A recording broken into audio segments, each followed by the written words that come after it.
지금 요한복음을 같이 말씀을 나눈 지가 이제 7주 차에 접어들었더라고요.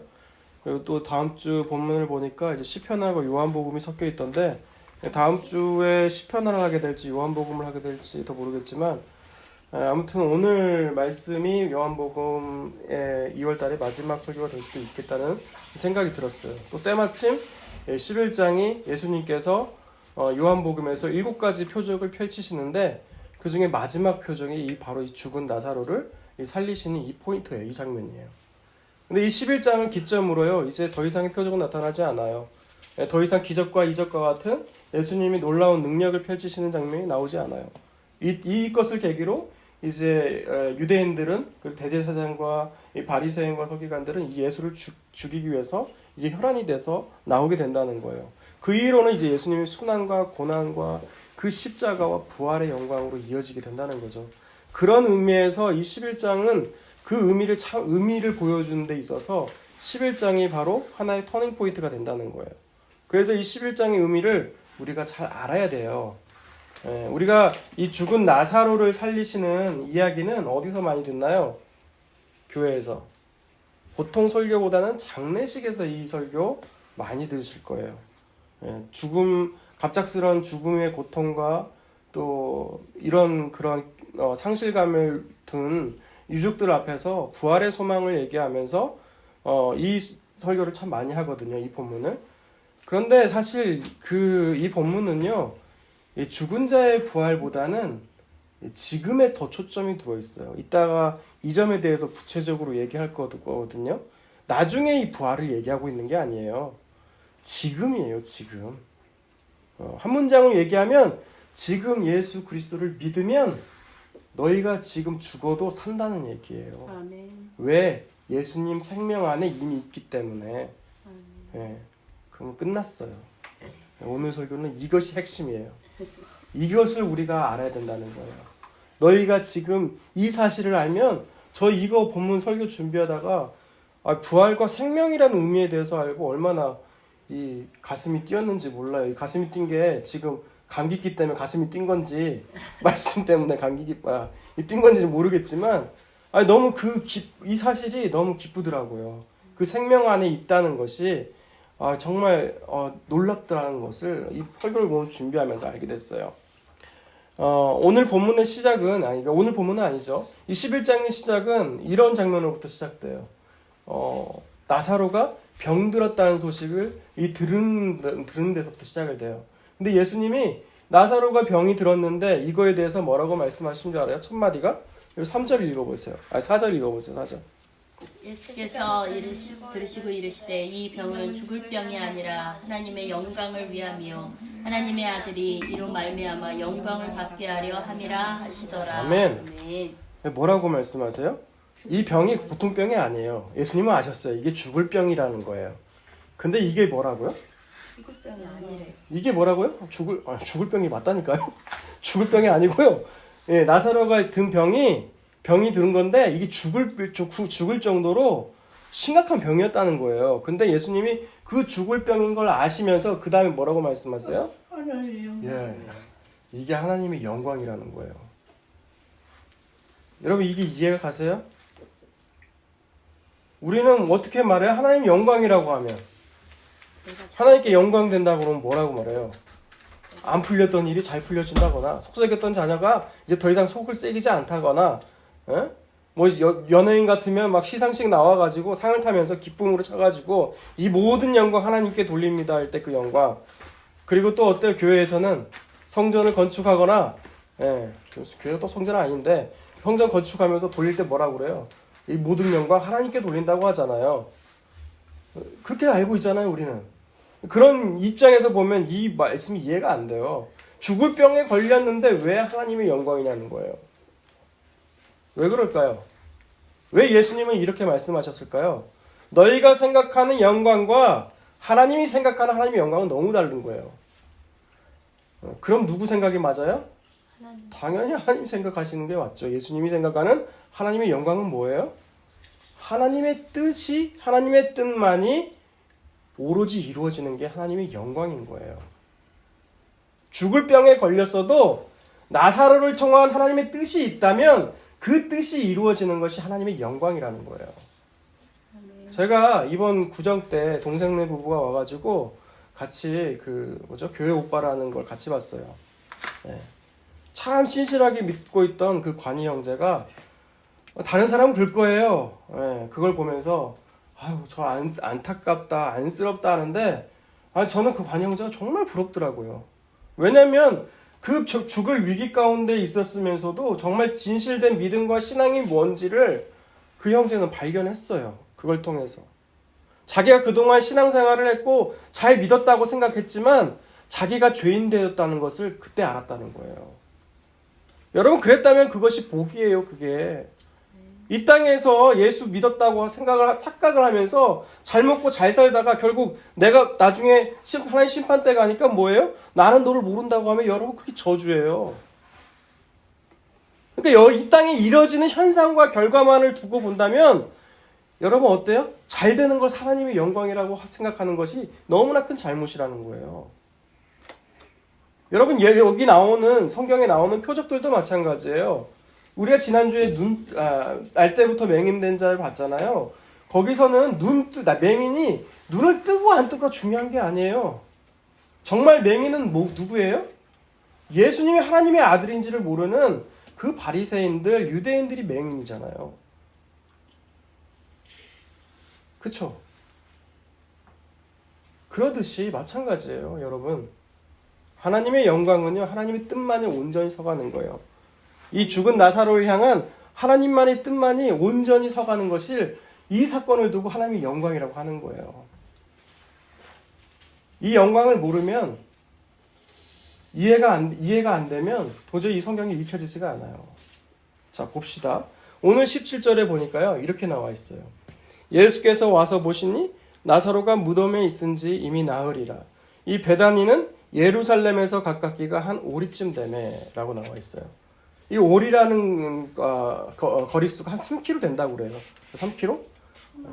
네, 2마일인데 3km인가? 아무튼 중요한 건 뭐 가깝다는 거예요. 무지무지 가깝다는 거예요.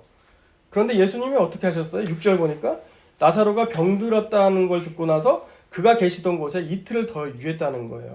그곳이 아마 예루살렘일 거라고 추측을 해요. 예, 왜냐하면 18절에 예루살렘과 베다니의 거리가 나오니까.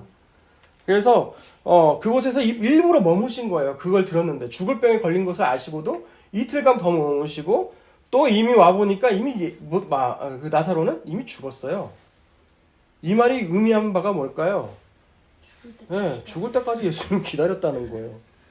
그러면 너무하신 거 아니냐라는 거예요. 우리 안에 원망이 들까요? 안 들까요? 들 수 있어요. 그쵸?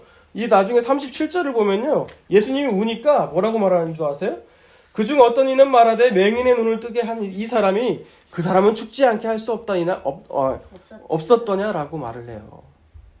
이게 원망의 말들이죠. 원망의 말들. 그쵸? 근데 예수님 왜 이렇게까지 하셨을까요? 사람 눈으로 볼 때 이미 다 끝났다고 보는 거예요. 죽음은. 그쵸? 죽음이라고 한 거는 이제 더 이상 끝났다. 아무런 능력도 행하실 수가 없다라는 거예요. 사람들 볼 때. 근데 그곳에서 예수님 어떤 일을 하세요? 나사로야 나오너라 말씀하잖아요. 그 말씀의 능력으로 그를 살리시잖아요. 여러분 이게 하나님의 영광이라는 거예요. 죽음의 냄새가 펄펄 나서 이미 4일 됐으면 부패가 시작됐어요. 썩어서 냄새가 나요. 근데 여러분 이 나사로만 그래요? 하나님 보실 때는 우리도 다 죽어 있다는 거예요.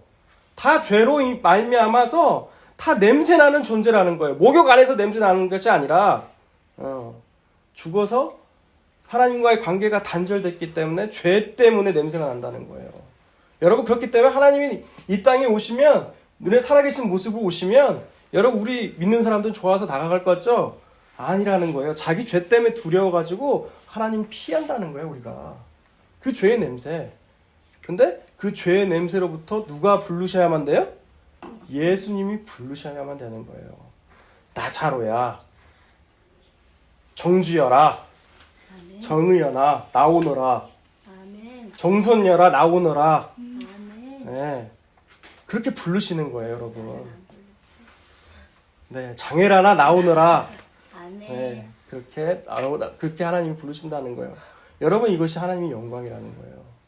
우리는 그런 의미에서 하나님의 영광을 받은 몸이라는 거예요, 여러분. 근데 그걸 알지 못하면 어떻게 돼요? 20절과 21절 볼까요? 20절과 21절 읽어주세요. 시작. 마르다는 예수께서 오신다는 말을 듣고 곧 나가 맞이하되 마리아는 집에 앉았더라. 마르다가 예수께 여짜오되 주께서 여기 계셨더라면 내 오라비가 죽지 아니하였겠나이다. 네, 뭐라고 나와요? 마르다가 이제 예수님이 오신다는 말을 듣고 나가요. 아마 따지러 나간 것 같아요. 보니까 21절 보니까. 근데 마리아는 어때요? 집에 앉았어요. 이게 뭐예요? 여자들 화가 나고 그러면 삐지면 어떻게 해요?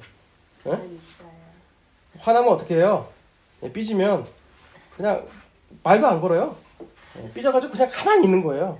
지금 마리아는 틀어질 대로 틀어진 거예요. 그 감정과 기분이. 근데 이제 마르다가 나가서 뭐라고 말을 해요? 21절? 주께서 여기 있었더라면 내 오라버니가 죽지 않았을 거라는 거예요. 이게 뭐예요? 왜 이제서야 왔냐는 거예요. 내 오빠를 어떻게 당신이 사랑했던 그 오빠를 죽게 놔둘 수가 있냐는 거예요. 이거 원망하는 거죠. 주님은 안 보여요. 예수님은 안 보이고 내 오빠 죽은 것만이 중요한 거예요, 지금. 네. 여러분, 우리 인간이 그런 존재라는 거예요. 여러분도 안 그래요? 똑같지 않아요? 내가 그렇게 기도하고 했으면 웬만한 절에 가서 불공 드려도 여기에 다 축복과 응답이 올 것만은 아니 주님이 날 사랑한다면서 이거 하나 안 들어주시나? 여러분 그럴 때 있어요, 없어요? 특히 진짜 병에 걸려가지고 그것도 젊어요. 나이가 어려요. 특히나 제가 예전에 있었던 교회에서 지금도 생각나는 그 장례식 장면이 5살짜리 꼬마에 관둔 거였어요. 그 사고로, 불의의 사고로. 아니, 하나님 계시면 어떻게 이런 일이 일어날 수가 있어요? 우리는 그런 생각이 든다고요. 근데 이런 생각 앞에 우리만 이런 생각 가진 게 아니에요. 우리 성경 한번 볼게요. 말라기서. 예전에 이거 한번 본 적이 있을 건데 말라기서 볼까요? 말라기 맨 마지막이죠. 마태복음 앞에. 말라기 1장 1절에서 3절까지 읽습니다. 시작. 여호와께서 말라기를 통하여 이스라엘에게 말씀하신 경고라. 여호와께서 이르시되 내가 너희를 사랑하였노라 하나 너희는 이르기를 주께서 어떻게 우리를 사랑하셨나이까 하는도다. 나 여호와가 말하노라. 에서는 야곱의 형이 아니냐. 그러나 내가 야곱을 사랑하였고 에서는 미워하였으며 그의 산들을 황폐하게 하였고 그의 산업을 광야의 이리들에게 넘겼느니라. 아멘. 뭐라고 나와요? 이제 말라기를 통해서 하나님 말씀하시는 거예요. 내가 너희를 사랑한다 라고 했어요. 내가 너희를 사랑하였노라 그랬어요. 그러니까 이스라엘이 뭐라고 그래요? 어떻게 당신이 우리를 사랑했습니까? 도대체 이런 얘기 따지고 덤벼들고 원망하는 거예요. 오늘 본문하고 비슷하죠. 마르다와 마리아의 대답과 비슷하죠. 이게 이 당시 말라기의 상황이 어때요? 바벨론 포로에 잡힌 거예요. 이 나라가 다 망하고. 아니 하나님 우리를 사랑하신다면서 당신이 선택한 민족이 이렇게 망하고 이 바벨론에 와서 포로 생활을 하게 만들 수가 있어요? 이렇게 따지는 거예요. 근데 하나님 대답은 뭐예요? 뭐라고 나와요? 내가 야곱은 사랑했고 예서는 미워했다는 거예요. 이게 하나님의 대답이에요. 이게 뭘까요? 이게 무슨 말이에요? 여러분 그렇게 사랑받은 야곱의 모습을 생각을 해봐요. 그리고 미워했다던 예서의 모습을 생각해봐요. 우리 눈에는 누굴 더 사랑한 것 같아요? 에서. 네. 에서일 거예요. 왜? 에서는 기록된 것이 고생했다는 기록 하나도 없어요. 네, 남자답고 잘 먹고 잘 살고 그 야곱이 400마리인가요? 그 삼촌집에서 얻은 그 동물을 다 준다고 했을 때 야 됐다고 우린 그보다 더 많다고 이렇게 할 정도 잘 산 존재가 에서였어요. 근데 하나님은 그 에서를 미워했다고 나와요. 우리 생각과 하나님 생각이 완전히 다르는 거예요. 우리는 저 사람이 축복받고 잘 먹고 잘 살면 야 하나님 사랑 잘 받아서 그래. 저 사람은 하나님 말씀대로 살아서 그래. 아니요. 안 그러실 수도 있어요. 거기에 취해서 정말 진리이신 예수님 못 보고 그 영혼 지옥 가면 그거 이미 저주받은 거예요. 그런데요. 야곱은 어땠어? 이 땅에서. 그 형 장자권 그거 하나 속여서 어땠어요? 정말 힘든 삶 살았어요.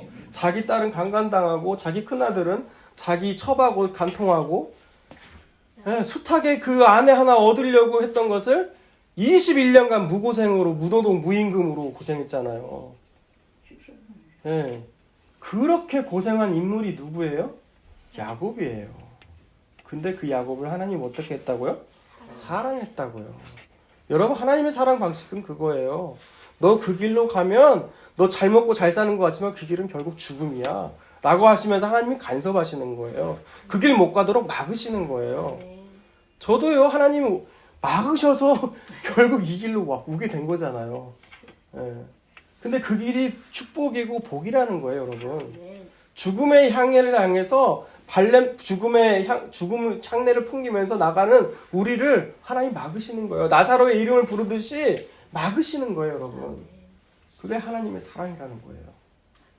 근데 이걸 모르고 아유 나는 저거 보면 저 사람 보면 잘 먹고 잘 사는 게 너무 부러워. 저 집 잘 되는 거 보니까 난 너무 그게 부러워. 이런 건 상관이 없고 이런 고통과 고난 상관이 없고 나는 저것을 보면서 난 저렇게 됐으면 좋겠어 하는 것을 보면서 주님은 어떻게 하실까요? 울어요. 우세요. 여기 보세요. 오늘 본문 보세요. 그래서 예수님이 우시는 거예요. 32절에 마리아도 똑같은 말을 하잖아요. 그죠? 그 대답에 예수님 어떻게 말씀하세요? 33절부터 쭉 읽어보세요. 시작. 예수께서 그가 우는 것과 또 함께 온 유대인들이 우는 것을 보시고 심령의 비통이 여기사 불쌍히 여기사 네, 그리고 35절 예수께서 눈물을 흘리시더라. 38절 이에 예수께서 다시 속으로 비통히 여기시며 네. 예수님은 그걸 알지 못하는 그 백성들을 향해서 분노하셨다는 거예요. 그러니까 분노가 그 사람들에 대한 분노가 아니에요. 이 땅이 영원한 것인 것을 생각하면서 그렇게 생각하는 죽음의 세력 앞에 사로잡혀서 그 전전긍긍하며 어떻게 살아야 되나 오로지 자기 자신한테만 관심이 있는 그들을 향해서 예수님은 그 세력을 향해서 분노하시면서 그렇게 살아갈 수밖에 없는 이들을 향해서 안타까워하셨다는 거예요. 그래서 눈물을 흘리셨다는 거예요. 나사로가 죽어서가 울어서가 아니고 왜 안 울어요? 예수님은 부활이요 생명이라고 하셨잖아요. 절대 죽음이 가까이 올 수가 없는 존재가 누구예요? 예수님이에요. 그렇기 때문에 예수님은 이미 아셨어요. 본인의 권세로 이름을 불러내므로 나사로를 살리실 것을 예수님이 이미 아셨어요. 그렇기 때문에 나사로가 죽은 것에 대해서 애통한 게 아니에요. 죽음의 권력 앞에 잡혀서 어쩔 수 없이 하루하루 근근히 살아가고 이 땅의 것이 영원한 것처럼 거기에 따라가는 그 사람들을 볼 때마다 비통하고 우셨다는 거예요.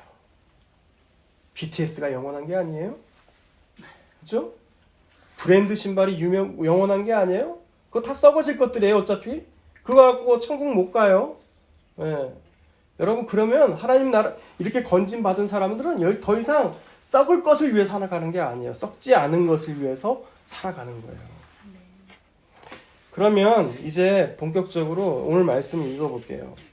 이런 이들을 향해서 예수님은 이렇게 말씀하세요. 마르다를 향해서 23절에 보니까 내 오라비가 다시 살아날 거다라는 거예요. 나사로가. 그러니까 24절에 뭐라고 말해요? 마르다가 이르되 마지막 날 부활 때에 다시 살아날 줄을 내가 아나이다 라고 말을 해요. 이게 뭘까요? 이미 마르다의 눈에는 나사로는 끝났어요. 그냥 죽었어요. 이 마지막 부활은 여러분이 아는 그 부활이에요. 죽은 후에 나중에 그 메시아가 오시면, 예수님이 오시면 나중에 그 부활, 죽은 자의 부활 있죠? 믿지 않는 자는 심판의 부활로, 믿는 자들은 생명의 부활로 나타나는 그 부활을 얘기하고 있는 거예요. 그런데 이에 대해서 예수님이 뭐라고 말씀하세요? 25절, 26절을 읽습니다. 시작. 예수께서 이르시되 나는 부활이요 생명이니 나를 믿는 자는 죽어도 살겠고 무릇 살아서 나를 믿는 자는 영원히 죽지 아니하리니 아멘. 내가 믿느냐. 네, 아멘. 이 뭐라고 말씀하세요?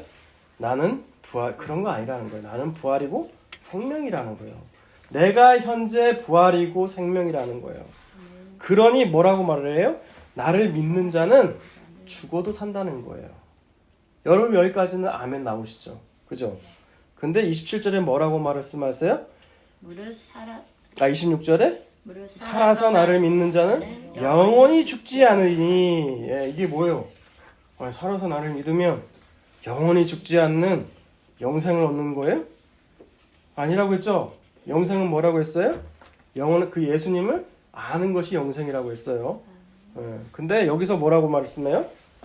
살아서 나를 믿는 자는 영원히 죽지 않는데요. 이 말은 지금 예수를 믿는 사람은 그 안에 부활 안에 생명 안에 살기 때문에 죽은 것이 아니라는 거예요. 네 눈엔 죽은 걸로 보이지 아니라는 거예요. 지금 살아있다는 거예요. 여러분 그 시각이요. 요한복음 그 본문 11장에서 11절을 보면 뭐라고 나왔어요?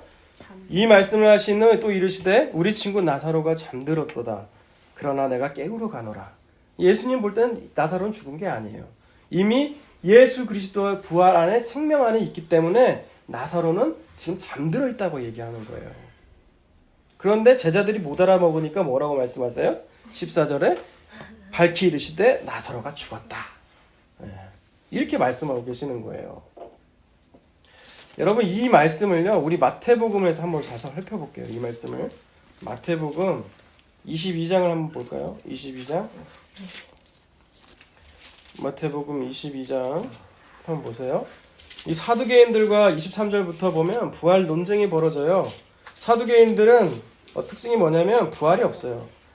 부활이 없기 때문에 오직 현재의 삶에 그 현재밖에 없다고 믿어요. 그렇기 때문에 현실에서 잘 먹고 잘 사는 게 이들의 관심이에요. 그렇기 때문에 정치와 부와 권력을 누가 쥐고 있었을까요? 사두개인들이에요. 사두개인들.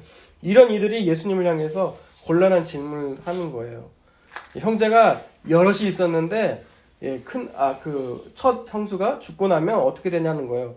첫 형수가 죽어서 다 죽게 되고 나중에 이제 천국 갔더니 그 형수는 그럼 누구의 아내가 되는 거냐고 묻는 거예요. 그러니까 예수님의 대답이 뭐예요? 29절부터 30절 읽어볼까요? 29절 30절 읽습니다. 시작. 예수께서 대답하여 이르시되 너희가 성경도 하나님의 능력도 알지 못하는 거로 오해하였도다. 구할 때에는 장가도 아니가고 시집도 아니가고 하늘에 있는 천사들과 같으니라. 네, 아멘. 뭐라고 나와 있어요? 너희들은 그런 식으로 알고 있는 거예요. 저도 한때는 이런 생각 많이 가졌거든요. 내가 죽으면 그래도 우리 엄마가 천국에 있을 거니까 우리 엄마 천국에 있는 엄마 아직 안 돌아가셨어요. 오해하지 마세요. 네, 나중에 볼 그 소망이 있겠구나. 네, 이런 생각을 했었거든요. 근데 여러분 이런 개념이 아니라는 거예요. 인간적인 그런 생각 개념이 아니라는 거예요. 천국은. 네. 서로 부부간에 너무 좋아가지고 아내가 죽든 남편이 죽든 그 남편 그리워가지고 나중에 천국 가서 만날 그 생각으로 들뜬 사람도 있다고 하는데 우리 집은 모르겠어요. 정말 그리워하게 될지 안 그리워하게 될지 모르겠는데 아무튼 그런 게 아니라는 거예요. 그 땅에 그런 인간적인 관계가 없다는 거예요. 뭐같이 된다는 거예요? 천사들과 같이 된다는 거예요. 천사들은 영적인 존재예요. 영적인 존재. 그러니까 천국은 그런 곳이 아니에요. 여러분 막 이상한 천국과 지옥 간증 들으면 뭐 이상한 간증 참 많아요. 교회를 지었더니 갔더니 막 3층으로 된 금화로 만든 그 집에 준비돼 있더라. 그러니 여러분 열심을 다해서 성전 건축에 하고 전도도 많이 하시고 일단 그런 간증들이 다 거짓말이라는 거예요. 말씀에 뭐라고 나와 있어요? 천사들 같이 우리가 된다는 거예요. 영적인 존재가 된다는 거예요. 영적인 세계라는 거예요. 그래서 천국과 지옥은 어떤 것이냐? 저도 몰라요. 안 가봤으니까. 그런데 이 천국과 지옥은 저는 그렇게 생각을 해요. 어떻게 생각을 하냐? 가장 기뻤을 때 그 감정이 영원히 지속되는 곳이 천국이고요. 가장 내가 고통과 고난과 정말 그 가장 부정적인 감정이 계속해서 지속되는 것이 지옥이라고 저는 생각을 해요. 천국은 바로 그런 곳이라는 거예요. 근데 이 말씀 보려고 한 게 아니라 사실 31절과 31절에 33절 이 말씀 보려고 한 거거든요. 읽습니다. 시작.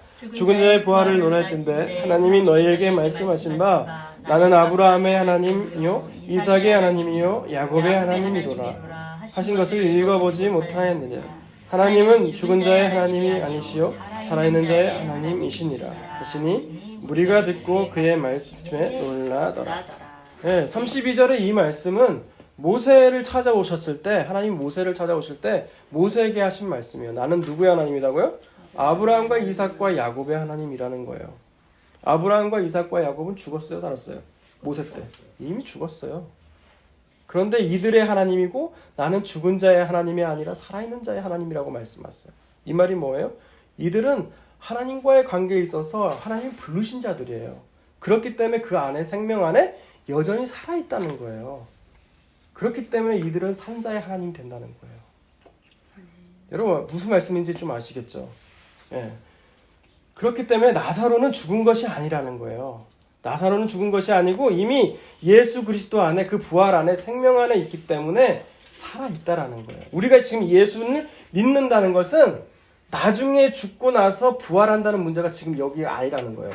지금 11장에 죽은 나사로를 다시 살리신 일은 무슨 말씀인지 아세요? 지금 죽은 나사로를 살리신 것은 예수 그리스도가 부활이고 생명 그 자체이기 때문에 이 생명 안에 있는 자들은 죽음이 찾아올 수 없다는 거예요. 그렇기 때문에 영원히 산다는 거예요. 그러면 우리 눈에 그 육체적 죽음은 뭐라고 설명하실래요? 라고 한다면 우리가 옷도 다 수명의 한계가 있죠. 그 한계를 벗듯이 헌옷을 마치 벗어내듯이 우리가 새 몸을 기다리고 있는 거예요. 그게 바로 그 육체적 죽음이에요. 그 새 몸은 어떤 몸일까요? 우리 고린도전서 15장을 보고 말씀 정리하도록 하겠습니다. 고린도전서 15장 봅시다. 고린도전서